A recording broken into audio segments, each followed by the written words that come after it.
Cricket? Yeah, no, I've been super ignoring her for a long time. Her and her whole fucking family. So this starts all the way back in the 90s. Right. And I first moved here, and back then there was no internet, and how to find a babysitter was you would just like look in the newspaper, like look, get the local paper, and then call the numbers and da da da da da. So I called a number that was like advertising for babysitting. This was back in the 90s. Right. And right, this was the first number I called. And a kid answered the phone, and I said, "Hi, can I speak to?" I don't even remember her fucking name. Cricket's sister. So it ended up being. And I know later that's who it was, but I didn't know then. I didn't know Cricket at that point. But right, it was Cricket's sister. I don't remember her fucking name. And she was like running a daycare out of her house. Right. And I asked the kid, the name was in the paper. So I said, "Can I speak to you?" "She's gone to the store." I said, "Oh, right. Well, that's a good sign." And I said, "Is there an adult there at all? Someone I can speak with?" And he's like, "No, just us kids." And I say, "Who's babysitting? Who's babysitting y'all then?" He says, "Well, I'm in charge until she gets back." I said, "How old are you?" 12. So she put her fucking 12-year-old in charge. Right, so obviously I never called back. I never called them back. Come on. You know. Right. I'm gonna pay somebody to let their fucking 12-year-old son, Gab was like 6 months old. It's like there's no way in hell I would like leave her in that unsafe of a situation. Ridiculous. Ridiculous. No. Absolutely not. No, I wouldn't. And that was the fucking soup she was serving. Well, that woman never called back for the babysitting. Really? You've been waiting for me to call you back on babysitting all these years? Okay. Anyway, I found somebody else, which is another whole different fucking problem. Right, somebody who came a whole, yeah, they became a problem too. But, and then I was working at Food City. Right, and then it turns out, like, the woman who ran the back door, I don't remember her name. I don't remember her name either. Yeah, she had 3 daughters. It was a woman with 3 daughters. Yeah, right. Yeah, a woman with 3 daughters. And they were all grown. And a woman with 3 grown daughters. Yeah, and the first one was that babysitter, which I found out later, which that got awkward because then I figured out who it was. Like, oh, I still don't want you watching my kids. Oh no, that's okay. No, no, because I know she leaves her fucking kids like alone with the fucking kid. I'm not paying somebody for that,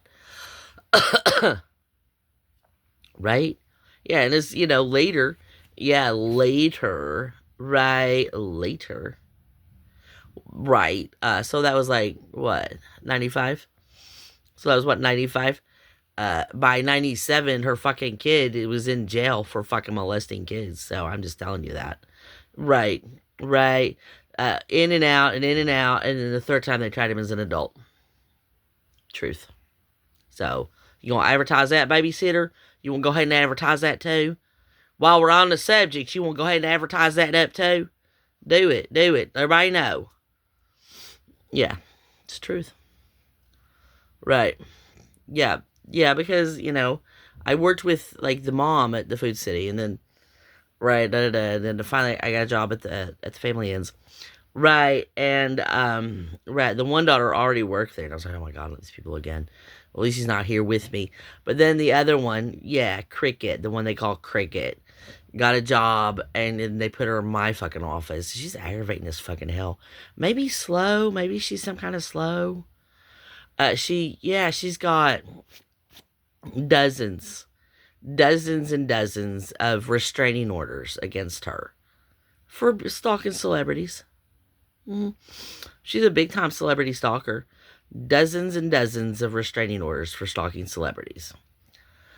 She would put this fucking poster. It looked like a goddamn, from like Teen Beat, like, that magazine from when, right? She's like putting posters up in the fucking office. And I'm like, what the hell? Right? No, you take it down, and the next day she'd just have more posters. She'd hang up posters in the office. Like, we can't really hang up posters in the office. So my husband wouldn't let me hang them up in my bedroom at home either. He said it's childish. So, well, yeah, it's even worse at the office. Are you going to cry about it? Okay, we'll cry about it.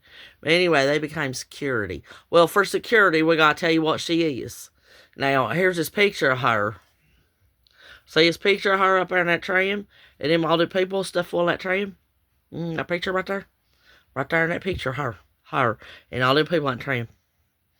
Every damn one of them dead. And that's for security, I gotta tell you. And I'm gonna tell you every other awful thing I can about her. For security. For security, it's my job to tell you every awful thing she's ever done and highlight it. I didn't kill those people. Well, they're all dead, Heather. They are all dead. That's true. But, right, the haunted tram. The haunted tram picture. Everybody but her and a couple more than people are all dead. They're all dead now. Well, to be fair, most of the people that work there drink and partied all the time, so like it wasn't exactly like right, a healthy lifestyle, the people that work there. Yeah, and that's how her safety meeting starts. And then for safety, I'm gonna tell you how bad she is and everything bad about her. Now, right, now. That's a fucking the shit she does. Is it? It's not slander per se, but it's definitely information that's taken wildly out of context, not explained at all, and then and told in a leading manner that makes me look like I'm the one that did something wrong. When for the most part it's absolutely benign stuff. It's just something that happened. Right. Yeah, she does. That's now. This is a safety meeting. That girl is dangerous as I'll get out. You got to stay away from her. She's dangerous to be around. You don't want to know her. You don't want to be around her. So don't you tell me you didn't fucking know, bitch. Don't you fucking dare say you didn't know. Fuck you.